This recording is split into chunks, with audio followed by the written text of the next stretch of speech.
السلام علیکم ورحمۃ اللہ وبرکاتہ۔ آج میں آپ لوگوں کو حضرت عثمان بن عفان رضی اللہ تعالیٰ عنہ کے بارے میں بتاؤں گی۔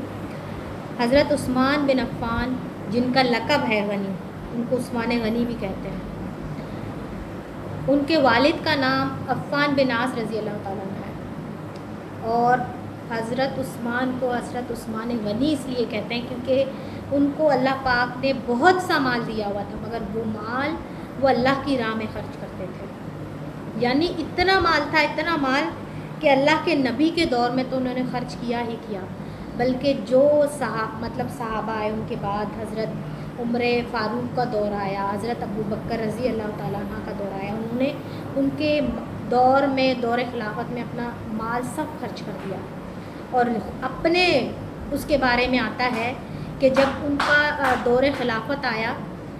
تو ایک مرتبہ ایک شخص نے شکایت کی کہ وہ کبھی کبھار لیٹ آ جاتے ہیں، یا نماز کے بارے میں آیا تھا کہ ایک بار نماز میں لیٹ آئے، تو انہوں نے کہا میرے پاس ایک ہی جوڑا ہے جسے میں دھوتا ہوں اور اسے اپنے جسم میں ہی دھو کے پہن لیتا ہوں، جب تک یہ سوکھتا ہے، اس لیے مجھے آتے آتے دیر ہو جاتی ہے۔ یعنی یہ وقت ان پہ آیا کہ اتنا مال و دولت کے باوجود انہوں نے اپنا مال یعنی اپنے اوپر خرچ نہیں کیا، عوام الناس کی خیر خواہی میں یہ مال خرچ کیا۔ یعنی آپ کو جب اللہ پاک دیں، آپ کو جب نوازیں، تو آپ بھی اللہ کی راہ میں خرچ کریں۔ اللہ پاک ہم سب کو توفیق دے کہ ہم اپنا دیا ہوا مال، اللہ کا دیا ہوا مال اللہ کی راہ میں خرچ کریں۔ یہ اللہ پاک کی ایک طرح سے انسان پہ آزمائش کچھ چیزوں کی ہوتی ہے، یعنی اللہ پاک نے اگر آپ کو دیا ہے، آپ اس کو خرچ کرتے ہیں یا نہیں۔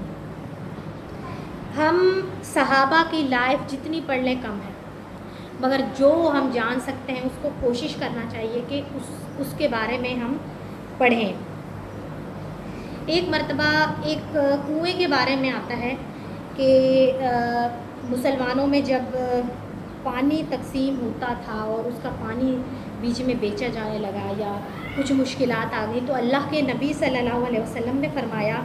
کہ کون ہے جو یہ کنواں خریدے مسلمانوں کے لیے، انہیں آسانی فراہم کرے، تو میں محمد صلی اللہ علیہ وسلم اللہ کی طرف سے اس کو ضمانت دیتا ہوں کہ جنت میں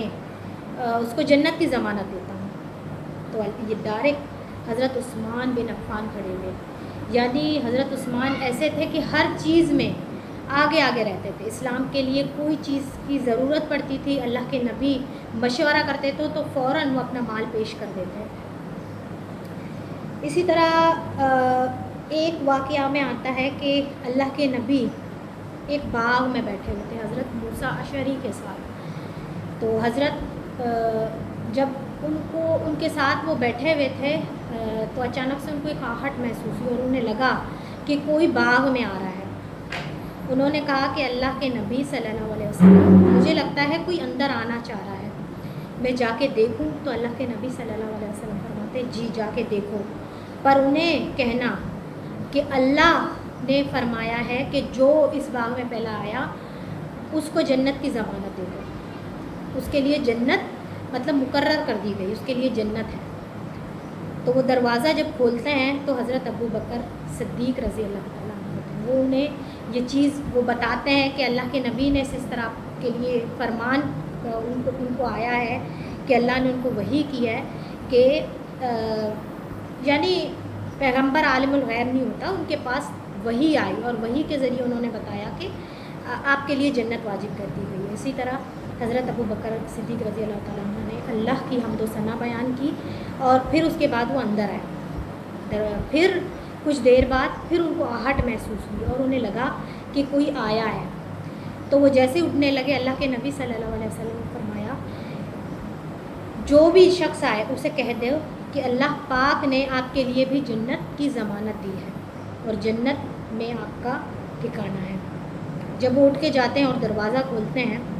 تو پیچھے حضرت عمر رضی اللہ تعالیٰ عنہ ہوتے ہیں۔ جب ان کو یہ بات بتائی جاتی ہے تو حضرت عمر بھی سیم اسی طرح یعنی اللہ کی حمد و ثنا کرتے ہیں اور اس کے بعد اندر آ جاتے ہیں۔ جب تیسری بار آہٹ محسوس ہوتی ہے اور حضرت موسیٰ اشعری جا رہے ہوتے ہیں تو حضرت موسیٰ اشعری کو اللہ کے نبی صلی اللہ علیہ وسلم فرماتے ہیں کہ جو کوئی ہے یعنی آپ دروازہ کھولو گے، کوئی بھی انسان ہے اسے بتا دو کہ زندگی میں انہیں بہت سی مشکلات اور پریشانیاں فیس کرنی پڑیں گی انہیں، پر ان مشکلات آزمائش میں انہیں صبر کرنا ہے، اور صبر کے بعد ہی جنت ان کی منتظر ہے۔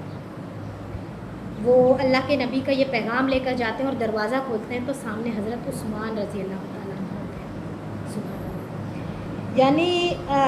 ان کی لائف آپ دیکھیں، جب لاسٹ پڑھیں آپ ان کی لائف میں، آخر وقت میں ان پہ بہت مشکلات آئی تھی، یعنی انہیں 40 دن تک بھوکا پیاسا رہ کر شہید کیا گیا۔ اللہ پاک ان کے درجات بلند سے بلند تر فرمائے